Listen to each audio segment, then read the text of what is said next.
ಕಾಂಗ್ರೆಸ್ ಇರ್ಲಿ ಬಿಜೆಪಿ ಇರ್ಲಿ ಕಾನೂನು ಬಾಹಿರವಾಗಿರೋದು ಯಾವುದೇ ಇದ್ರೂ ಕೂಡ ಅದು ಪೊಲೀಸ್ ಇಲಾಖೆಯವರು ಕ್ರಮ ತೊಗೊಳ್ತಾರೆ.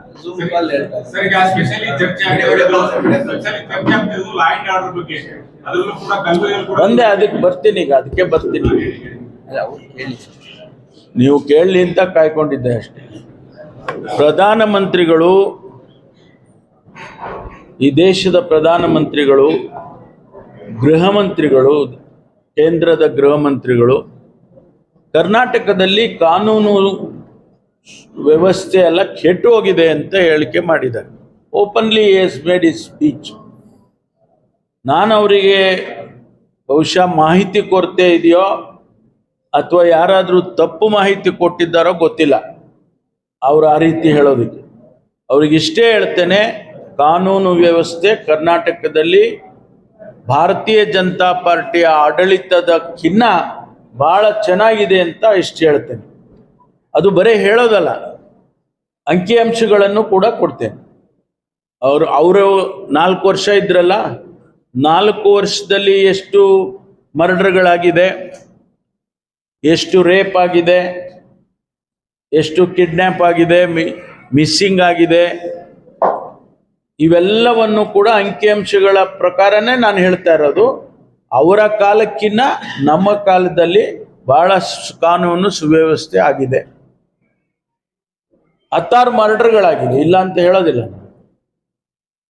95% ಮರ್ಡರ್ಸ್ ಅನ್ನ 24 ಅವರ್ಸ್ ಒಳಗಡೆ ಹಿಡಿದಿದ್ದಾರೆ.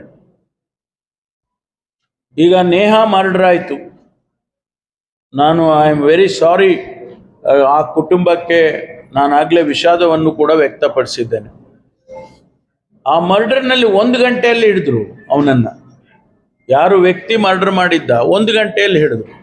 ಇಂಥದ್ದು ಕೇಸು 16 ಕೇಸು ನನ್ನ ಹತ್ರ ಇದೆ. ಬೆಂಗಳೂರಿನಲ್ಲಿದೆ, ಬೇರೆ ಬೇರೆ ರಾಜ್ಯದ ಬೇರೆ ಬೇರೆ ಕಡೆಯಲ್ಲಿದೆ. 1 ಗಂಟೆ 2 ಗಂಟೆ 24 ಅವರ್ಸಲ್ಲಿ ಹಿಡಿದಿದ್ದಾರೆ. ಅವರು ಮಾನ್ಯ ಪ್ರಧಾನಮಂತ್ರಿಗಳು ರಾಮೇಶ್ವರ್ ಕೆಫೆಯಲ್ಲಿ ಬಾಂಬ್ ಬ್ಲಾಸ್ಟ್ ಬಗ್ಗೆ ಪ್ರಸ್ತಾಪ ಮಾಡಿದ್ದಾರೆ. ಬ್ಲಾಸ್ಟ್ ಆದಾಗ್ಲಿಂದ ನಾನೇ ಸ್ವತಃ ಮಾನಿಟರ್ ಮಾಡಿದ್ದೇನೆ. ನಮ್ಮ ಪೊಲೀಸ್ ಇಲಾಖೆಯವರ ಜೊತೆಯಲ್ಲಿ ಯಾವ ರೀತಿ ಇದಾಗಿದೆ, ವ್ಯಕ್ತಿ ಹೇಗೆ, ಯಾರು, ಏನು ಅನ್ನೋದನ್ನು ನಾವು.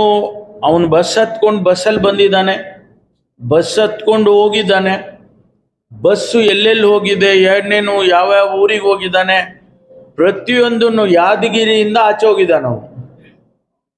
ಅಲ್ಲಿಯವರೆಗೂ ನಾವು ಕ್ಷಣ ಕ್ಷಣಕ್ಕೂ ನಾವು CCTVಯಲ್ಲಿ ಮಾನಿಟರ್ ಮಾಡಿದ್ದೇವೆ. ಅವನು ಬಟ್ಟೆ ಬದಲಾಯಿಸ್ತಾನೆ. ಅವನು ಅಲ್ಲಿಂದ ಬಂದು ಬ್ಲಾಸ್ಟ್ ಆದ 1 ಅವರ್ ಒಳಗಡೆ ಅವನು ಒಂದು ಮಸೀದಿಗೆ ಹೋಗಿ ಬಟ್ಟೆ ಬದಲಾಯಿಸ್ತಾನೆ. ಆ ಬದಲಾಯಿಸಿ ಒಂದು ಕ್ಯಾಪ್ ಹಾಕ್ಕೊಂಡಿದ್ನಲ್ಲ, ಆ ಕ್ಯಾಪನ್ನು ತೆಗೆದಲ್ಲೇ ಬಿಸಾಕ್ತಾನೆ. ಆ ಕ್ಯಾಪು ನಾವು ಸಂಗ್ರಹಣೆ ಮಾಡಿದ್ವು. ಆ ಕ್ಯಾಪನ್ನು ನಾವು ಎಲ್ಲಿ ಮ್ಯಾನುಫ್ಯಾಕ್ಚರ್ ಆಗಿತ್ತು, ಎಷ್ಟು ಮ್ಯಾನುಫ್ಯಾಕ್ಚರ್ ಆಗಿತ್ತು, ಎಲ್ಲೆಲ್ಲಿ ಮಾರಾಟ ಆಗಿತ್ತು, ಈ ನಂಬರ್ ಕ್ಯಾಪ್ ಎಲ್ಲಿ ಮಾರಾಟ ಆಗಿತ್ತು, ಚೆನ್ನೈನಲ್ಲಿ ಮಾರಾಟ ಆಗಿತ್ತು. ಅಲ್ಲಿಗೆ ಹೋದ್ರು ನಮ್ಮವರು. ಆ ಒಂದು ಕ್ಯಾಪ್ನಿಂದ ನಮಗೆ ಹೆಚ್ಚು ಮಾಹಿತಿಗಳು ಸಿಕ್ತು. ಅದೆಲ್ಲ ನಮ್ಮವರೇ ಮಾಡಿದ್ದು, NIA ಮಾಡಿರಲಿಲ್ಲ. NIA ಇನ್ನೂ ಕೊಟ್ಟೇ ಇರಲಿಲ್ಲ. ಅದೆಲ್ಲ ನಮ್ಮ ಪೊಲೀಸೇ ಮಾಡಿದ್ದು. ಆನಂತರ ಬಂದರು NIA ಅವರು. 2-3 ದಿನ ಆದಮೇಲೆ NIA ಅವರು ಬಂದರು. NIA ಅವರಿಗೆ ನಾವು ಹ್ಯಾಂಡ್ ಓವರ್ ಮಾಡ್ಕೊಳ್ತೀವಿ ಅಂದರು. ಆಯ್ತಪ್ಪ, ಕೇಂದ್ರ ಸರ್ಕಾರದ ಏಜೆನ್ಸಿ ಇರುವಾಗ ಮಾಡ್ಕೊಳ್ಳಿ ಅಂತೇಳಿ ಅವ್ರು ಮಾಡ್ಕೊಂಡು ಆದಮೇಲೆ ನಮ್ಮವರು ಕೂಡ ಅವ್ರ ಜೊತೆಯಲ್ಲಿದ್ದಾರೆ. Not that only NIA has done it. ಅದನ್ನು ಮಾಡಿ ನಾವು ಸಂಗ್ರಹಣೆ ಮಾಡಿದ ಮಾಹಿತಿಗಳನ್ನೆಲ್ಲ ಅವ್ರಿಗೆ ಕೊಟ್ಟು ಆನಂತರ ಹಿಡ್ದಾಕಿದ್ದೀವಿ. Is it not a good effort of the Karnataka police? ಸುಮ್ಮನೆ ಹಿಡಿದು ಏನಿದು, ಅದು 4 ವರ್ಷದಿಂದ ಅವ್ರು ಓಡಾಡ್ಕೊಂಡಿದ್ದಾರೆ. 4 ವರ್ಷದಿಂದ ಅವ್ರ ಕೈಗೆ ಸಿಕ್ಕಿಲ್ಲ ನಮಗೆ.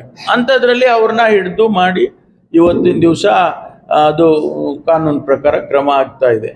ಹಾಗಾಗಿ ಸುಮ್ಮನೆ ಪಾಸಿಂಗ್, ಅದು ಪ್ರಧಾನಮಂತ್ರಿಗಳು ಆ ರೀತಿ ಹೇಳ್ತಾರೆ ಅಂದರೆ ನನಗನ್ಸುತ್ತೆ ತಪ್ಪು ಮಾಹಿತಿ ಕೊಟ್ಟಿದ್ದಾರೆ, ಇಲ್ಲ ಮಾಹಿತಿ ಕೊರತೆ ಇದೆ ಅವ್ರಿಗೆ.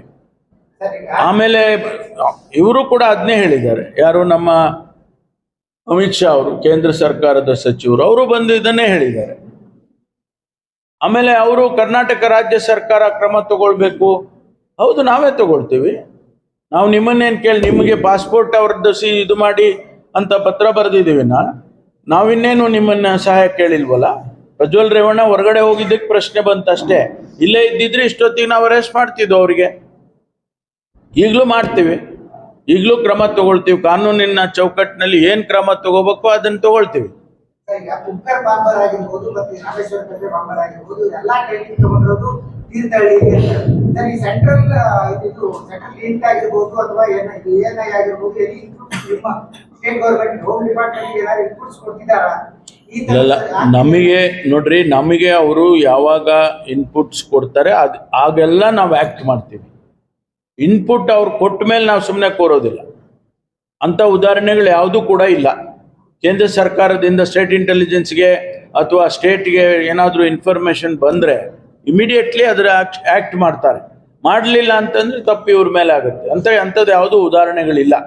ಒಂದು ವೇಳೆ ತೀರ್ಥಹಳ್ಳಿನಲ್ಲೋ ಇನ್ನೊಂದು ಕಡೆನೋ ಅಲ್ಲೆಲ್ಲ ಕ್ಯಾಂಪ್ಗಳಿದೆ, ಟ್ರೈನಿಂಗ್ ಮಾಡ್ತಾರೆ, ಅವ್ರಿಗೆ ಇನ್ಫಾರ್ಮೇಷನ್ ಇದೆ, ನಮಗೆ ಇನ್ಫಾರ್ಮೇಷನ್ ಪ್ರಕಾರ ನಾವು ಆ್ಯಕ್ಟ್ ಮಾಡ್ತೀವಿ.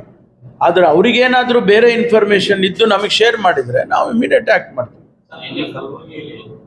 ಕೋಟ್ನೂರಲ್ಲಿ ಒಂದು ಮನೆಯಲ್ಲಿ ಹುಡುಕಿ ಸಾಯಂಕಾಲ ಸಂಜೆ ಟೈಮಲ್ಲಿ ಒಂದು 16 ಕೊಂಡರು